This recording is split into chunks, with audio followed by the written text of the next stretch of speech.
Broadcasting from the last homely house in Rivendell, Middle-earth, this is the Secret Fire Podcast, sent to burn at the heart of the world, episode number 25. I'm Michael. I'm Brenden. I'm Micah. On this episode, we trudge forth into the Council of Elrond for the fifth, but certainly not last time.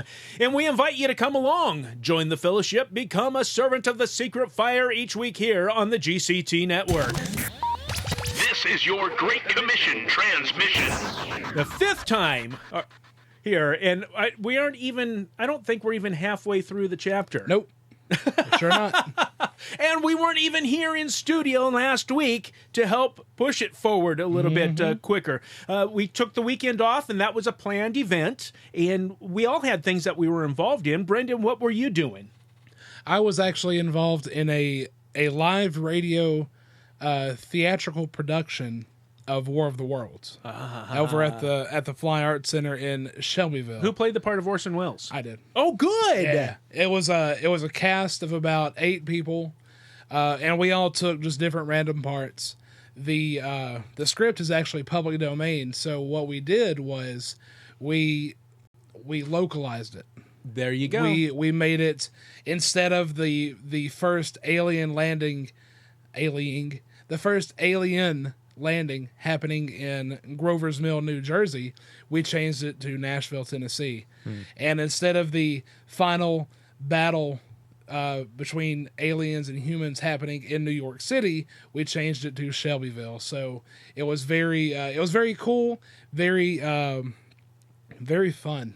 Yeah. A lot more fun. And like before that, I had directed a Doll's House. Which one? Not the Doll's House, just a Doll's House. Oh, okay. Also at the Fly, and that's a very emotionally draining show. So it was good to come to War of the Worlds and just have fun. Have fun.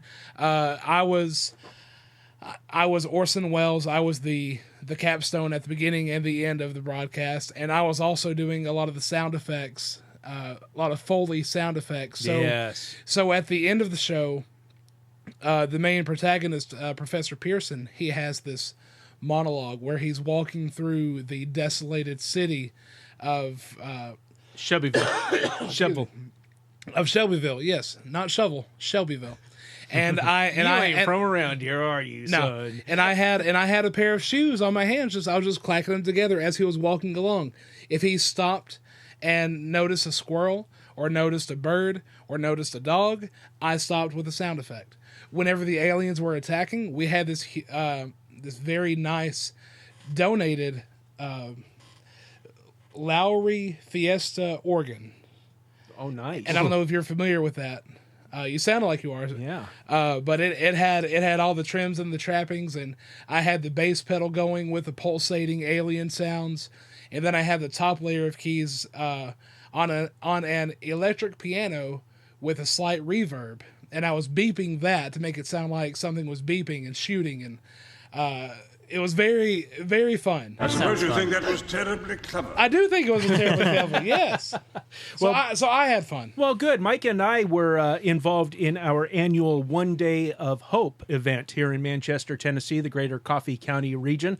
And we had, at the county fairgrounds, we had about 75 local churches represented as we were serving. What was the last number that you heard that came through there, Micah? 2,600 or so. Yeah, so about 2,600 people came through there, and we fed them, got them some clothes, medical attention, and all groceries, shoes, all kinds of things. It's just a fantastic event, and to see Christians behaving like Christians and going out and serving the needs of others. That's my favorite day of the year, and I've never lived in a community where so many Christians from different denominations are so willing to come together and serve people. And so that's why we weren't here last week, and in lieu of that, I put together a special episode for listeners, because I don't like to skip a week,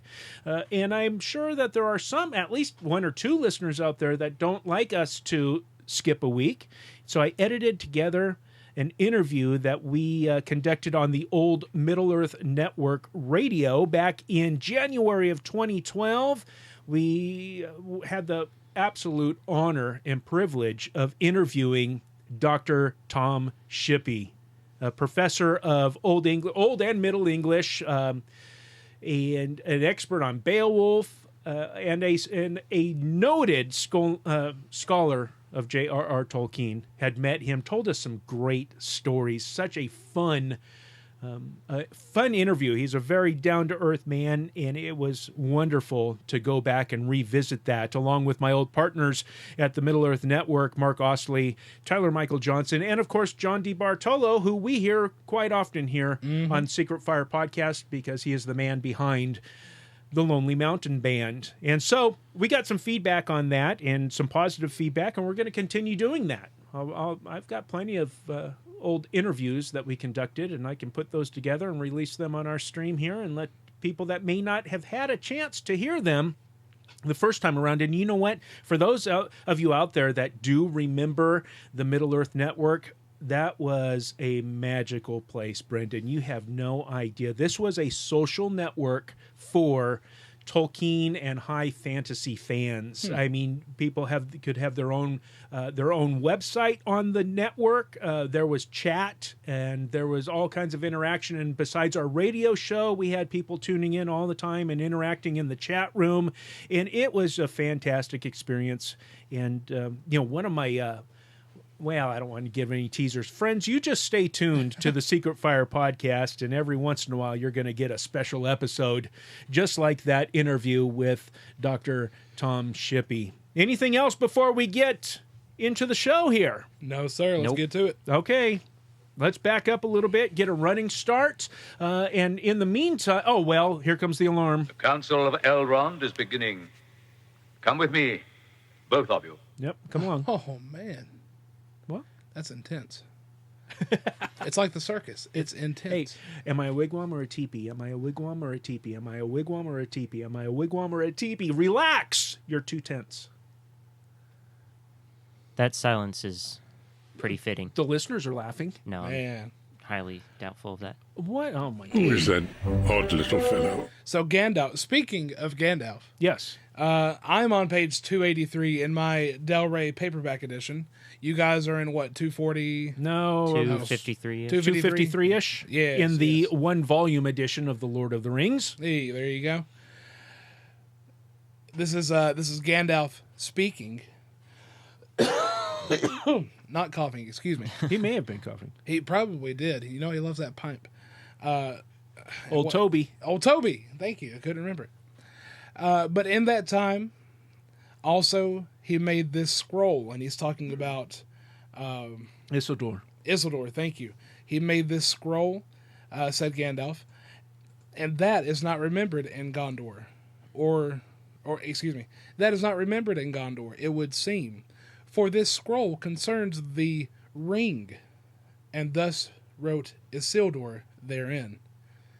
The great ring shall go now to be an heirloom of the North Kingdom, but records of it shall be left in Gondor, where also dwell the heirs of Elendil, lest a time come when the memory of these great matters shall grow dim. And That sends up that tension, huh? Yeah, listeners already know Gondor is of the South Kingdom, right? Yes. Yes, okay. So the ring will be an heirloom of the North Kingdom, but the records of it will be in the South Kingdom. And that's why they were in Gondor for Gandalf to go and discover, Those records. yes, in the right. hoard of Denethor, Yes. Lord of the city. And after these words, Isildur described the ring, such as he found it. It was hot when I first took it, hot as a glede. Did we figure out what a glede is? It's archaic, I think, for coal, burning coal. Okay, yeah. Yeah, that makes sense, yeah. That makes perfect sense. I like it. Good job, son. Thank you. That's my boy. Hot as a glede, and my hand was scorched, so that I doubt if ever again I shall be free of the pain of it. Yet even as I write, it is cooled, and it seemeth to shrink though it loseth neither beauty nor its shape, already the writing upon it, which at first was as clear as red flame, fadeth, and is now only barely to be read. It is fashioned in an elven script of Eragion, for they have no letters in Mordor for such subtle work. But the language is unknown to me. I deem it to be a tongue of the Blackland, since it is foul and uncouth. What evil it saith, I do not know. But I trace here a copy of it, lest it fade beyond recall. The ring misseth, maybe, the heat of Sauron's hand, which was black and yet burned like fire, and so Gil-galad was destroyed. And maybe, were the gold made hot again, the writing would be refreshed. But for my part, I will risk no hurt to this thing. Of all the works of Sauron, the only fair. What? Of all the works of Sauron, the only fair. It is precious to me, though I buy it with great pain. What do you think of that? It's intense. That's dramatic. Yeah. You know what else is dramatic? What? This wonderful background music that we're hearing. Oh, goodness. Why do you let us get in like 7 or 10 minutes into the show without any of that? Because the first 7 or 10 minutes were talked about other things. Too much well-mannered frivolity. Hey, it's all right. It's all right. We got it now. Yeah. Fool of a took. Now, when Gandalf continues, he says, "When I read these things, my quest was ended. For the traced writing was indeed, as Isildur guessed, in the tongue of Mordor, and the servants of the tower. And what was said therein was already known. For in the day that Sauron first put on the one, Celebrimbor, maker of the three, was aware of him. And from afar he heard him speak these words, and so his evil purposes were revealed. At once I took my leave of Denethor, but even as I went northwards, messages came to me out of Lorien that Aragorn had passed that way, and that he had found the creature called Gollum. Therefore I went first to meet him and to hear his tale. Into what deadly perils he had gone alone, I dare not guess." Now, on the previous episode in the blog post, so at secretfirepodcast.com for episode number 25, I put in that video that we were talking about a little bit, that Chris Bouchard independent film, The Hunt for Gollum. Friends, if you haven't watched that, you should see it. And there, like I said, it's posted right there on our website. So go to secretfirepodcast.com. Hey, there you go. Plug. "There is little need to tell of them," said Aragorn. "If a man must needs walk in sight of the Black Gate, or tread the deadly flowers of Morgul Vale, then perils he will have. I, too, despaired at last, and I began my homeward journey. And then by fortune I came suddenly on what I sought, the marks of soft feet beside a muddy pool. But now the trail was fresh and swift, and it led not to Mordor, but away. Along the skirts of the dead marshes I followed it, and then I had him, lurking by a stagnant mere, peering in the water. As the dark eve fell, I caught him, Gollum. He was covered with green slime. He will never love me, I fear, for he bit me, and I was not gentle. Nothing more did I ever get from his mouth than the marks of his teeth. I deemed it the worst part of all my journey, the road back, watching him day and night, making him walk before me with a halter on his neck, gagged until he was tamed by lack of drink and food, driving him ever toward Mirkwood. I brought him there at last and gave him to the elves, for we had agreed that this should be done.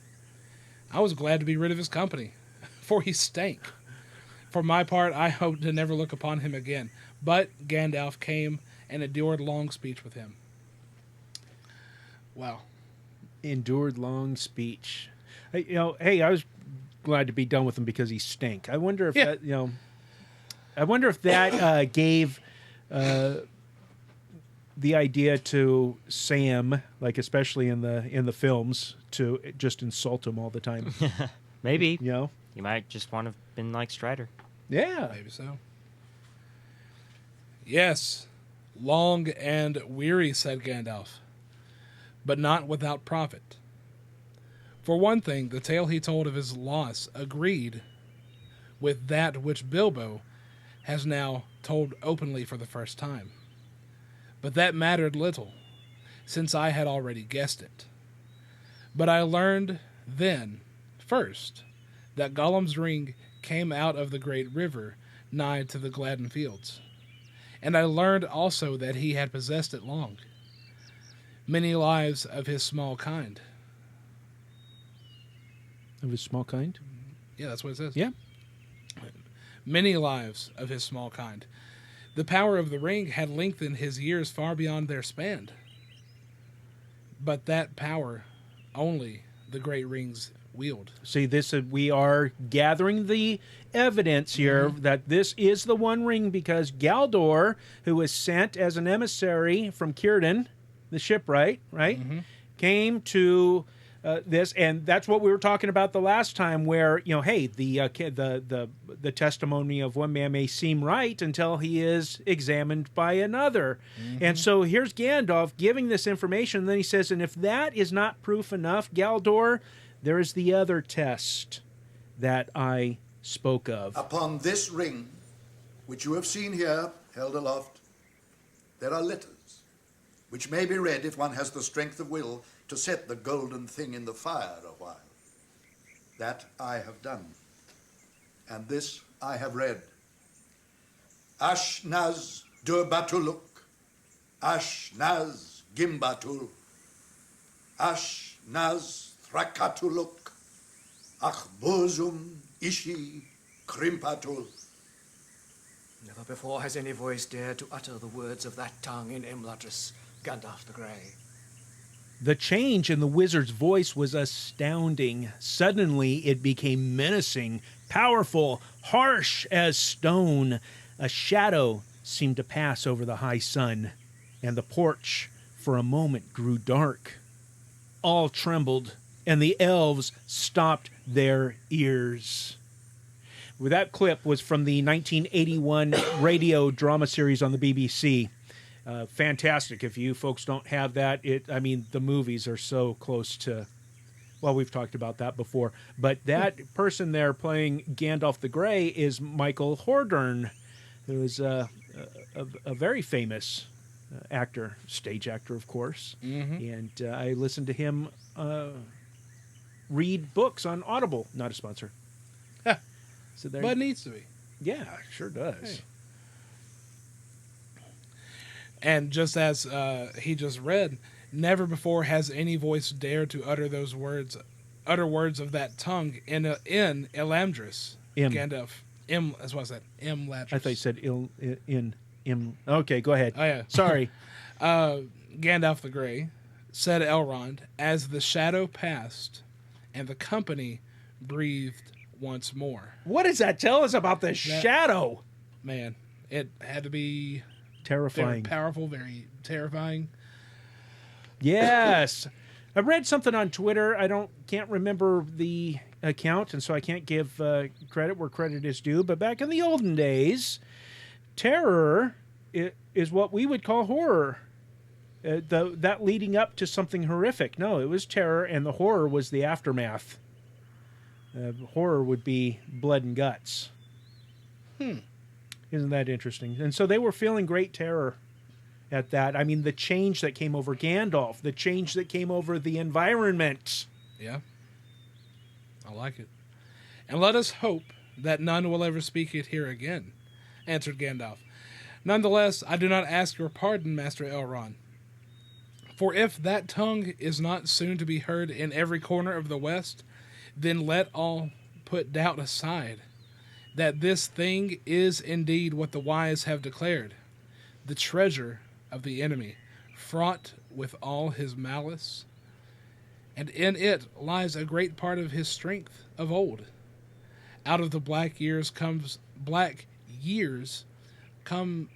the words that the smiths of Eregion heard, and knew that they had been betrayed. One ring to rule them all. One ring to find them. One ring to bring them all, and in the darkness bind them. So here's what Gandalf is really saying to Galdor. This ring testifies of itself. I'm testifying of it. Isildur testifies of it. Your proof is here. Mm-hmm. We don't need Saruman to be here. That's what Galdor was wanting. Where's Saruman? He's said to be wise in all the ring lore. Where is he to give his account? Oh, well, we're going to find out where he is. But Gandalf just nailed it. The testimony, it's a done deal. Proof, positive. Beyond a reasonable doubt, this is the One Ring. This is just a trifle, just merely a trifle that the Dark Lord is seeking this ring. Remember when he went to the dwarves? That's why Gloin is here. Mm-hmm. Because of that visitor saying that's just a trinket, just a trifle. Mm-hmm. It's just he just merely fancies this. He just wants it back, and in return, he's going to give you those 3 rings that the dwarf lords of yore had in their possession. What's he saying right there? He's boldly telling them he's going to entrap you once again. Mm-hmm. Man, I mean, the tension and the drama right here is thick. Know also, my friends, that I learned more yet from Gollum. He was loath to speak. That says loth, and we don't use that word. It is loath. Well, that's what he reads in the audible version, at least. No, he says loth. Mm-mm. Okay, let's stop the show. I've never heard loth. Yeah, I know, me neither, but he said it, and I heard it. And that's why it threw me a few episodes ago. Words. Hey, we got family drama. Words. Okay, just go ahead and read them. Since he's reading it, he can choose which way. Say whatever you want. He was loath to speak. That's not loath. I know it doesn't have the A and the T at the end. The A in the middle, the E in the end. Yes. I know it doesn't have that, but I'm still saying loath. Okay. It is a variant spelling of loath. Not loathe. It's a variant spelling of loath. What is that? Now, what's loath? What is it? Okay, loathe is Loathe. Am I totally off base on this? No, that's the verb. You are correct. Okay. Loathe. Could just be a different way of spelling it from some other language that Tolkien liked. All right, we're going. He was... Oh, it is reluctant and unwilling. So it's not... Loathe would be hatred. Right. So this is a different word. It is, yes. But pronounced the same way. It's a homophone, though. It's loth. It's right here. It says it. I'm looking at the dictionary. It's loth. Whatever. He was loath to speak. I recant. It's loath. Loath. He was loath to speak, and his tale was unclear. But it is beyond all doubt that he went to Mordor, and there all that he knew was forced from him. Thus the enemy knows now that the One is found, that it was long in the Shire, and since his servants have pursued it almost to our door, he soon will know, already he may know, even as I speak, that we have it here. All sat silent for a while. That's a lot to take in. It is. All sat silent for a while, until at length Boromir spoke. He is a small thing, you say, this Gollum? Small but great in mischief? What became of him? To what doom did you put him? He is in prison, but no worse, said Aragorn. He had suffered much. There's no doubt that he was tormented, and the fear of Sauron lies black on his heart. Still, I for one am glad that he is safely kept by the watchful elves of Mirkwood. His malice is great, and gives him a strength hardly to be believed in one so lean and withered. He could work much mischief still, if he were free, and I do not doubt that he was allowed to leave Mordor on some evil errand. Alas, alas, Alas! cried Legolas, and in his fair elvish face... Elvis, yeah. Oh, Alas. oh, Alas. alas, baby. Oh, Alas, mama. Is this a serious show or what? I don't know, but that's pretty funny. Sometimes. That was funny. That's funny. That's funny right there. I don't care who Alas, you alas, cried Legolas. In his fair Elvis face there was great distress. Oh, tidings. The tidings that I was sent to bring must now be told. And they are not good. But only here have I learned how evil they may seem to this company. Smeagol, who is now called Gollum, has escaped. Escaped? Cried Aragorn. That is ill news indeed. We shall all rue it bitterly, I fear. How came the folk of Thranduil to fail in their trust? Not through lack of watchfulness, said Legolas, but perhaps through over-kindliness. Which, let's be honest, if that's how you're going to mess up, that should be the way you mess up. That is the way you should mess up. Let's see. Okay, we're taking a break from Tolkien. We're going to go to Moliere, Okay. who was a 17th century playwright, dramatist, and even though this is a modern poetic translation of what he wrote, this is what one character says to another who has just messed up because he trusted somebody. He said, "And it is good to err, if err one must, as you have done, upon the side of trust." Oh. So if that's how nice. Legolas, and I did read ahead this time, and if that's how Legolas trusted, or not Legolas himself personally, but if that's how the elves of Mirkwood failed, erred, made a mistake, which, hey, that's bound to happen, and which we're about to read about, then that's a good way to do it. You're right. I mean, because you're trying to be graceful in your watching over this creature who is mischievous, who is malicious, malevolent, Strong. very strong-willed, and And he stinks. and he's He and stinketh. he is loath to stink. Yes. Hey, excellent thoughts though. That's excellent. And So- there's some Christian themes in there. So there you go. Let's see. Where? Okay. Not through lack of watchfulness, but perhaps through overkindliness.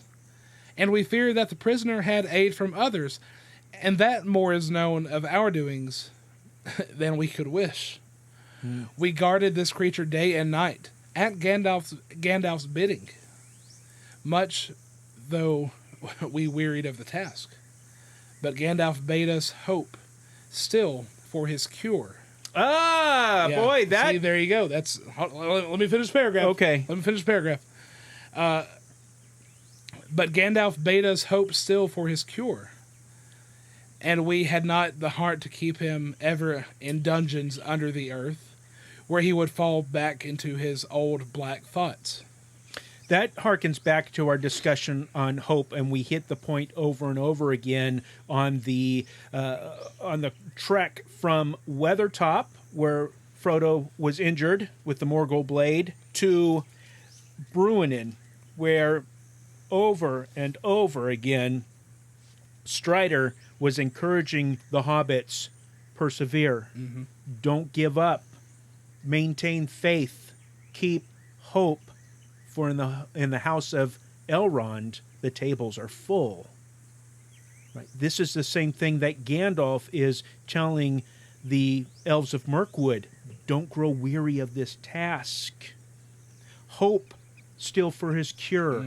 There's a reason why these things are happening. These elves don't want to be stuck in the care of this creature Gollum. But Gandalf is encouraging them. This is a trial. This is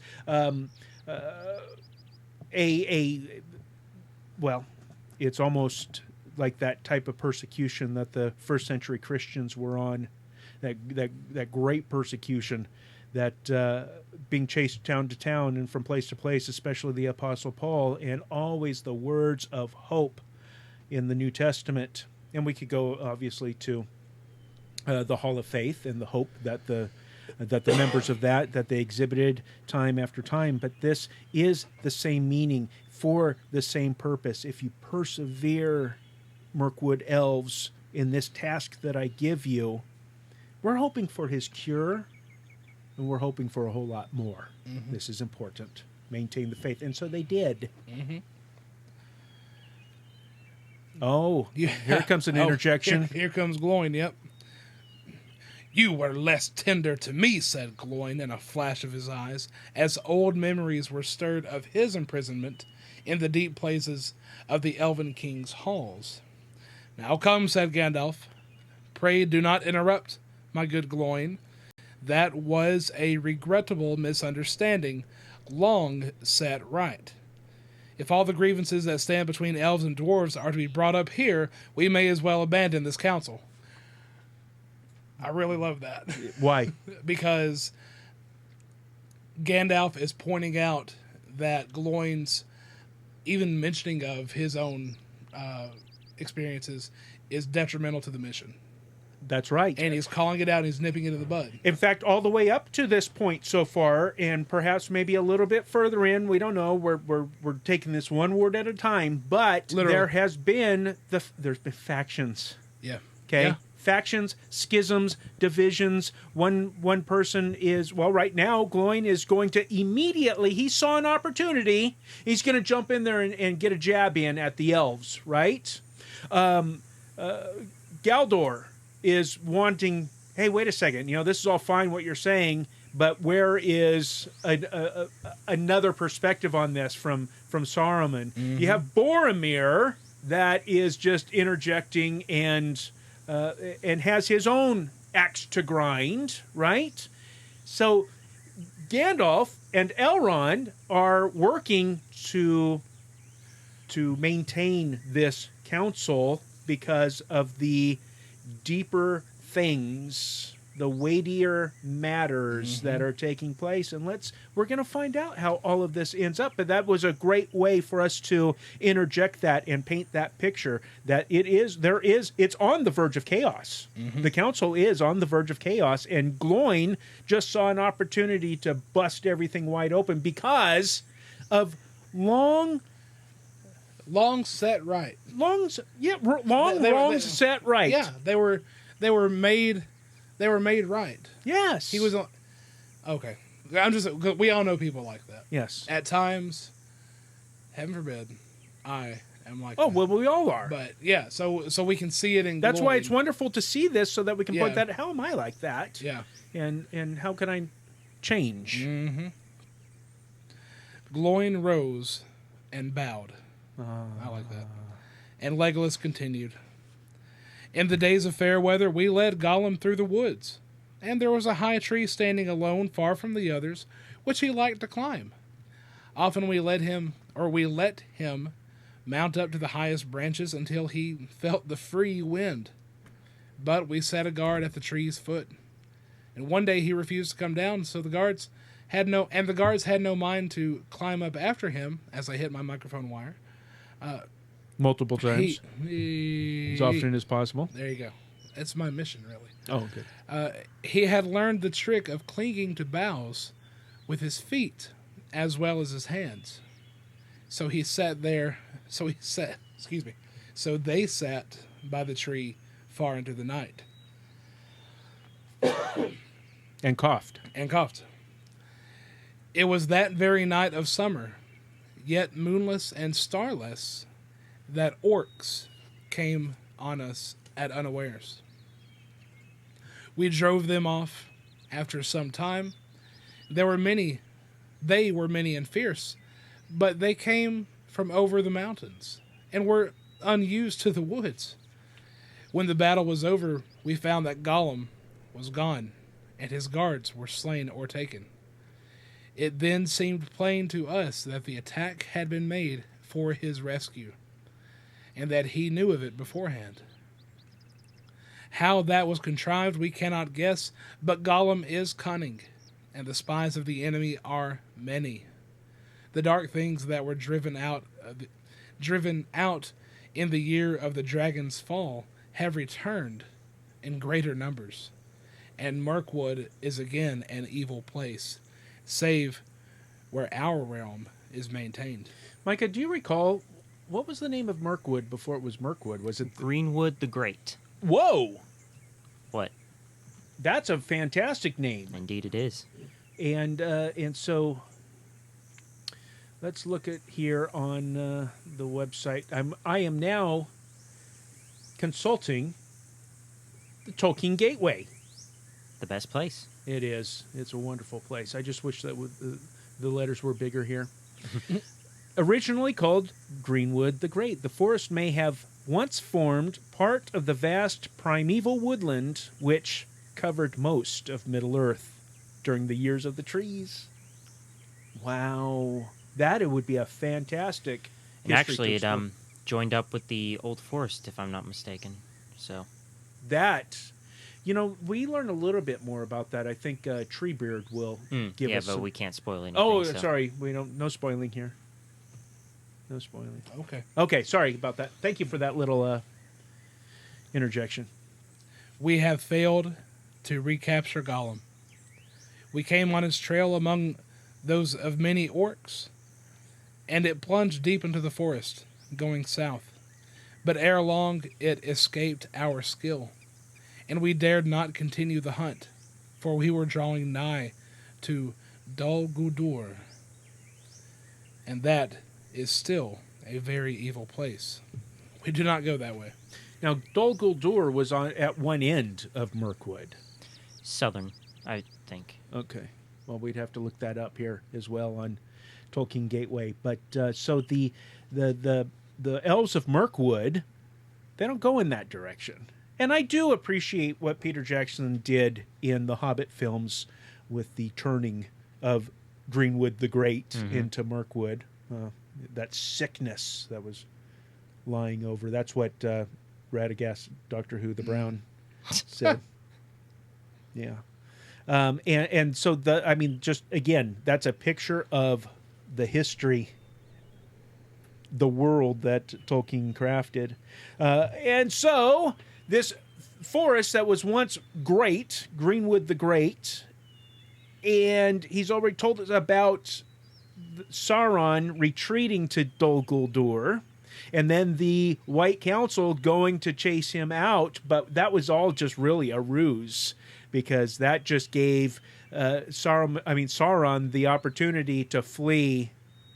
Not even flee, just... No, yeah, to go to his main stronghold at Mount Doom. But even yet, to this day, Dol Guldur is still an evil place. I wonder what's going on there. Huh. Well, he is gone, said Gandalf. We have no time to seek for him again. He must do what he will. But he may play a part yet that neither he nor Sauron have foreseen. Here's a good example of Gandalf in his prophet role. Mm-hmm. Yep. He is the prophet part of prophet, priest, and king, all encapsulated in Messiah.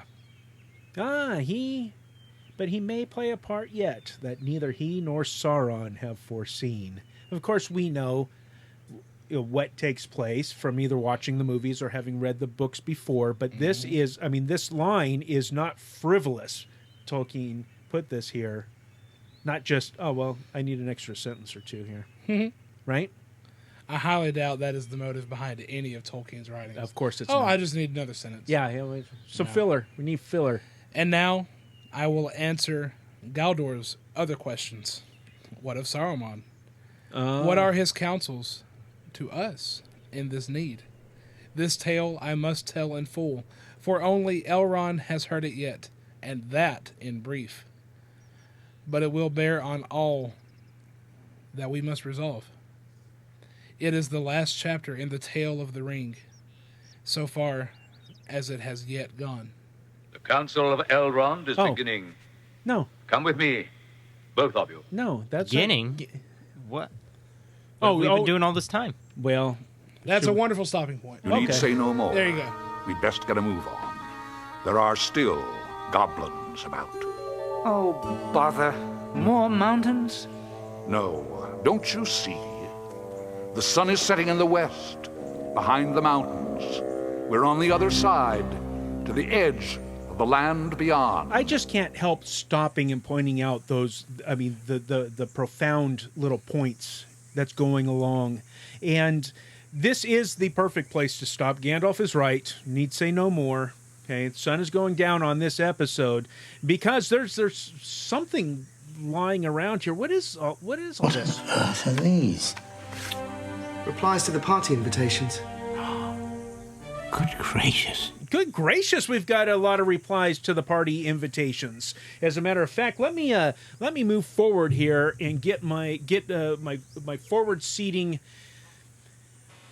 to attention. We received an email from somebody that we have not heard from before by the name of John. Send an email to secretfire@gctnetwork.com. Listen to this, listeners. This is fantastic. Dear SFP guys, keep up the great work.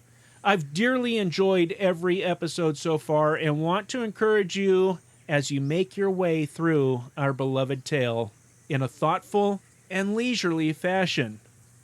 Interjection. Leisurely, all right. Yeah. 5 parts to get almost halfway through this chapter. 2 thoughts from your most recent episode. Number 1, Gandalf mentions that it is, quote, by chance, if chance it was, unquote, that the White Council drove the necromancer out of Mirkwood in the same season that Smaug was defeated. Of course, we know that, quote, chance, unquote, usually equals fate or providence in Tolkien. I was struck during your reading of this passage that had the White Council not driven out the necromancer, it is very likely that Bilbo, returning from the Lonely Mountain to the Shire, would have been waylaid by some evil creature in Mirkwood, and the ring would have fallen straight into Sauron's lap.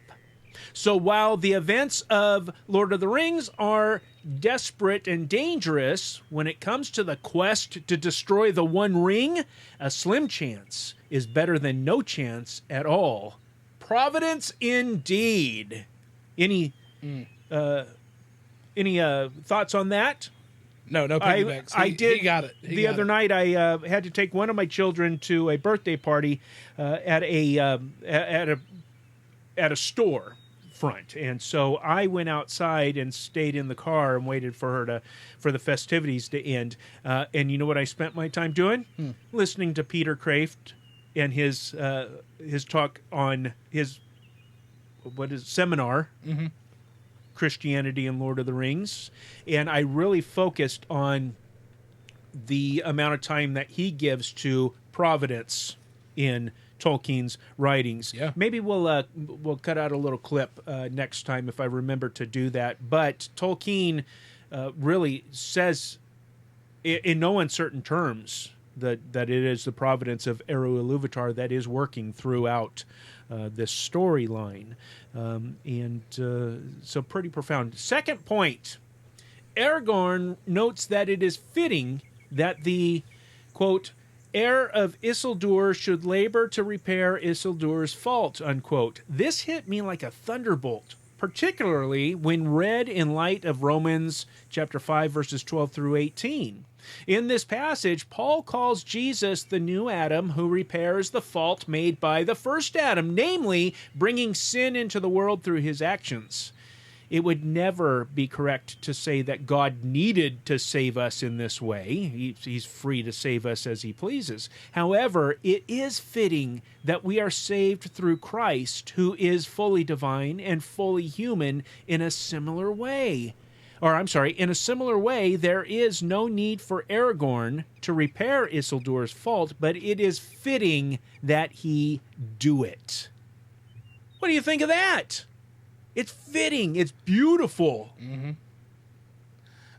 It reminded... John's feedback reminded me of something in playwriting class that we talked about. how in the very powerful plays there has to be a sense of destiny, like a sense of this is all coming together for something greater than the sum of its parts. Did they give a reason why, or was that just arbitrary? Well, in the textbook, this was, I forget who said it. It's someone akin to like Arthur Miller or Chekhov or one of the great playwrights. I can't remember who exactly said it, but they were speaking from the context of what they've noticed in their contemporaries and what they've studied, what they've noticed in their materials. That there's always a sense of destiny, even going back as far as Oedipus. And what makes Oedipus so compelling is that there's that sense of destiny that only he is the one that is able to go through what he goes through. Right. And then perfectly positioned. Exactly. To go through that. Like the stars aligned on it. Yes. Or the stars shined upon it, or something, to borrow from an Elvis saying. Well, it's poetic. It's poetic, and it's beautiful, and it's biblical because John is absolutely right. Mm-hmm. He nailed that point. It's just fitting. It's beautiful. Wow.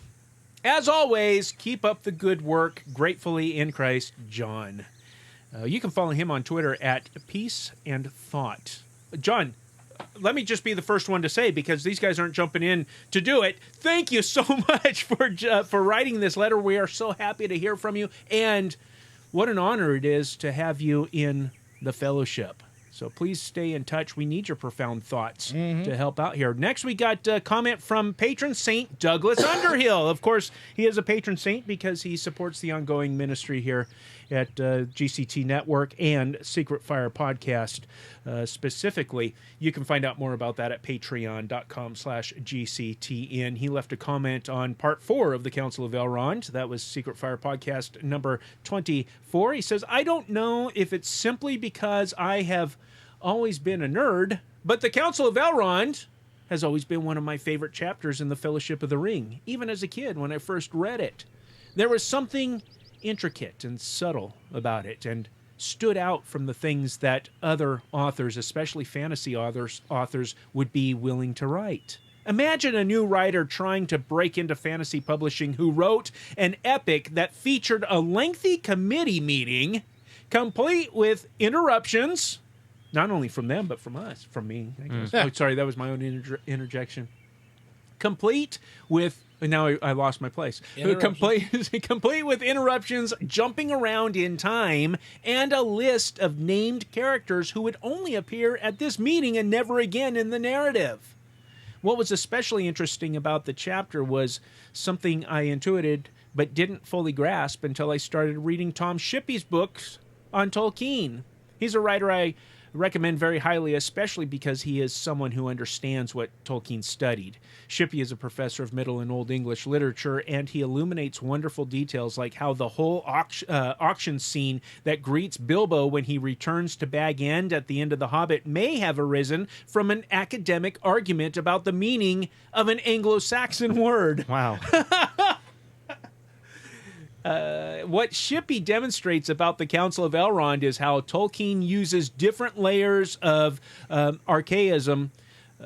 This is small writing. I should have blown this up. In the various characters' speech. There are characters present who are thousands of years old and hundreds of years old, as well as mundane older people on a human scale like Bilbo and young adults like Frodo. Tolkien masterfully switches the syntax and vocabulary around for each of them, representing older or newer modes of speech as appropriate. So what you get in the effect is a consistent feeling of the age of the world through the speech patterns of the various characters. This is something Tolkien was better qualified to do than almost anyone alive at the time, and the effect, for me at least, is that some speech comes echoing out of the past, while other speech is immediate. Bilbo's interjections, for example, compared to Isildur's scroll, compared to Frodo's simple and direct speech. Fantasy authors since have tried to emulate it throwing in often awkward these and thous, but no one I'm aware of has ever come close to this level of subtlety and consistency.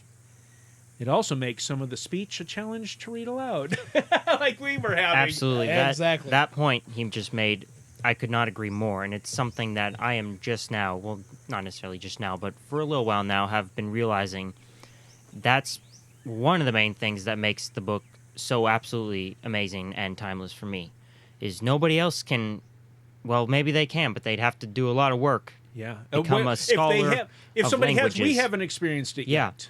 I'm reading The Witcher right now, which is set back then around, it's in real time it would be set around 1200 ish. Okay. But Dark Ages? I think so. Yeah, I think so. Okay. But 1900 to 14 or 900 to 1400. So yeah, dark. Okay. the language is very elegant, but it's more of a modern elegance, and it's it's Does not it seem a little awkward? not necessarily awkward because Or just not as beautiful? not as beautiful. That's Okay. definitely the way to put it. Yeah, and it just makes me appreciate the Lord of the Rings so much more. And I appreciate Douglas Underhill for his comments, because he just comes up with some real bang-up thoughts for us to chew on, and I know that all the listeners enjoy hearing that as well. We also got a email from patron Saint Michael Potter, the ranger from the north. Hello, Michael, the ranger from the northern Michigan. What stood out to me about Sacred Fire Podcast episode number 24 was how story weaved the mystery of Sauron's return and the search for the ring together. Mm-hmm. Do you want to? Should I go on?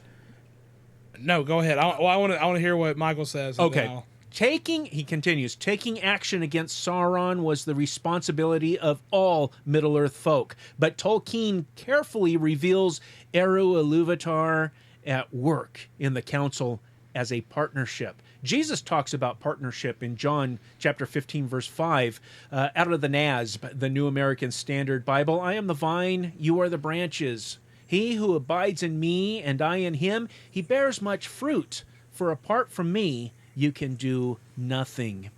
Ilúvatar reveals and aids the guardians of Middle-earth, but they must decide together how they will respond to the threat of Mordor. I think this is the closest parallel to our own times, where we are to respond to the evils of our day by the help of the Holy Spirit. Thanks for all the good work you three do on the podcast. Brenden, thoughts? All right. Michael, I agree with you. Thank you. Michael, I agree with you. And Michael Ranger from the Northern Michigan, I agree with you as well. I really love how Tolkien coughs, excuse me. And I also love how he, besides coughing, I also love. Yeah. I think I've mentioned this briefly in a past episode as well, regarding the council.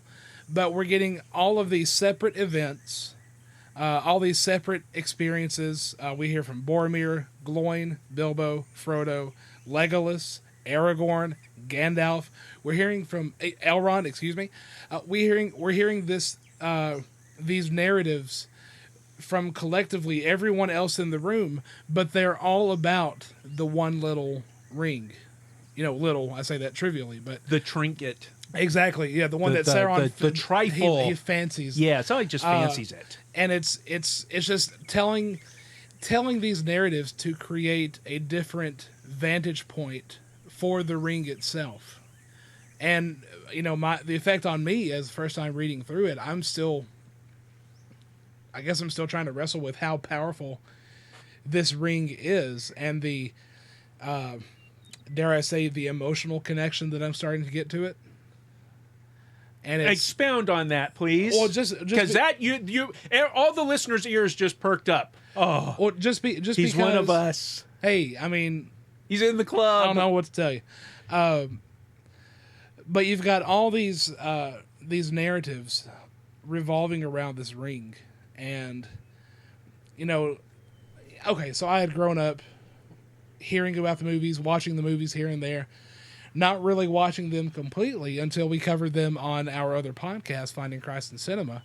And then I'm like, oh, okay, cool. That's a really cool story. I like that. Yeah. Not much emphasis on that syllable. Yes. So, but now going through the book and going through, especially this chapter, the Council of Elrond, seeing how, not only how important this ring is to the characters within the story, but I think also seeing it from Tolkien's own perspective, with which Tolkien being the author and creator of this universe, or he would say sub-creator of this universe, of this world. Seeing the urgency and immediacy that he has for what the ring may, if it does represent anything, maybe not necessarily allegorically, but still though, you can't. Even Tolkien himself would say, this is a religious text because I myself am religious, yes. and this is a sub-creation of I'm mine. a Christian, and you can tell by my stories. Exactly, yes. exactly. And seeing how he deals with the ring by having it being spoken of so carefully and so being shredded around so lightly by all these other characters who would have no other reason to join together except to find this ring, or to unite under this ring and see it destroyed. Unite against it. Yeah. Yes. Thank you. Yeah. So it's very powerful. It really is. And talking about allegory again, because as I was listening to Peter Kraft the other night, once again, boy, you can't listen to that seminar what is it? Seminar? Not a seminar. Lecture. Yeah. Why can't I ever think of the word lecture? Listening to you can't listen to it too often. You loathe thinking of the word lecture. I do. He's talking again about the allegory. It's not an allegory. It's not moralism. Those things are oppressive. And I was also watching some videos of we don't give enough love to Christopher Tolkien, and I think that Christopher Tolkien is an amazing man because he loved his father's creation and he took care of it. He's 93 years old. He's not going to be with us much longer. He has cared for his father's world all of his life, basically.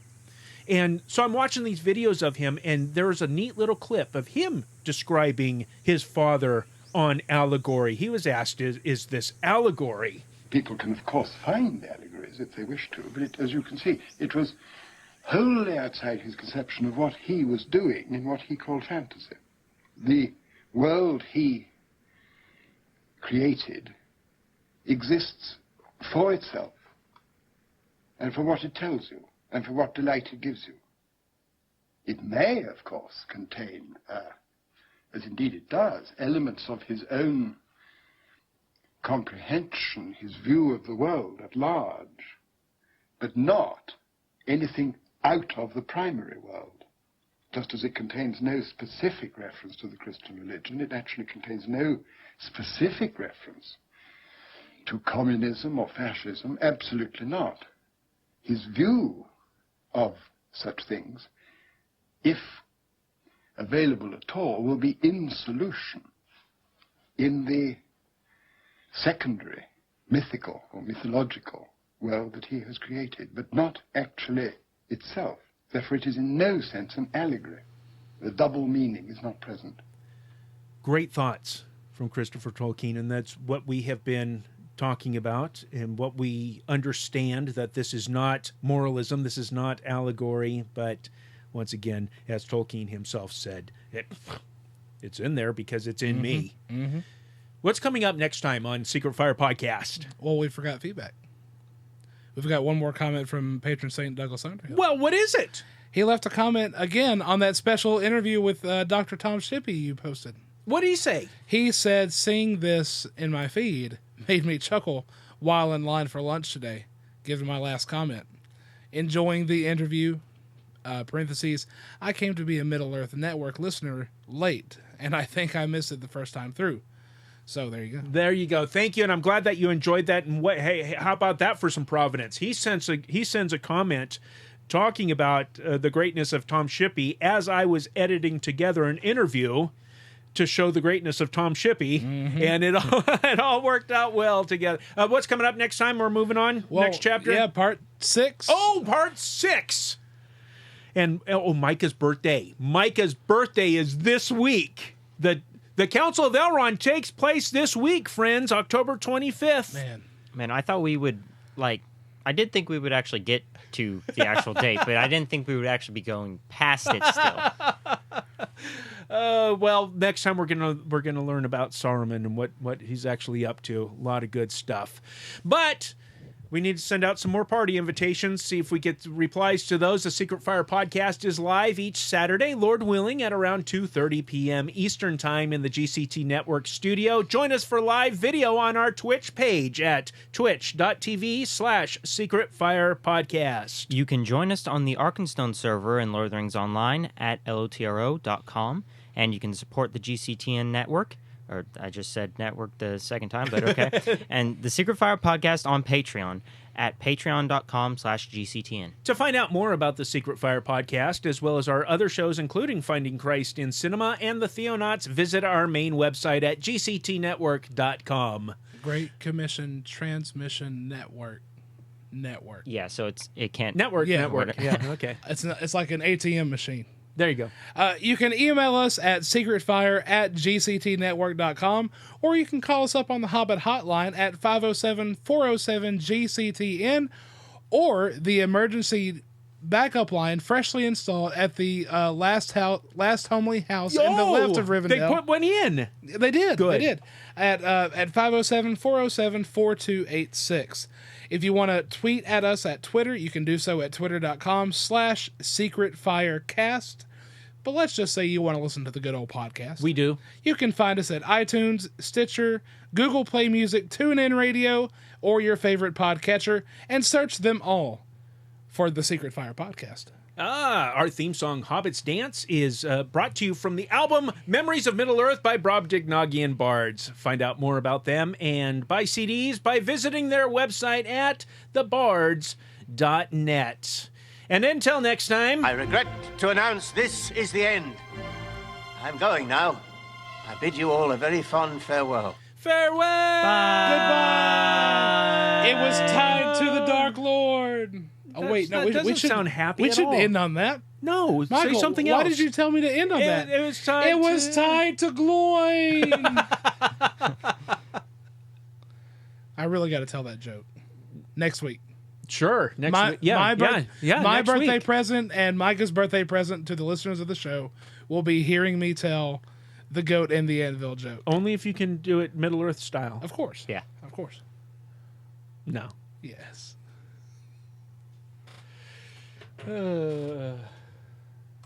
Good show, guys. Good show. Great feedback. Good stuff. Thank you, everybody, for watching. If you're seeing this after the fact on Twitch or on YouTube, on the YubTub, we'll see you next time.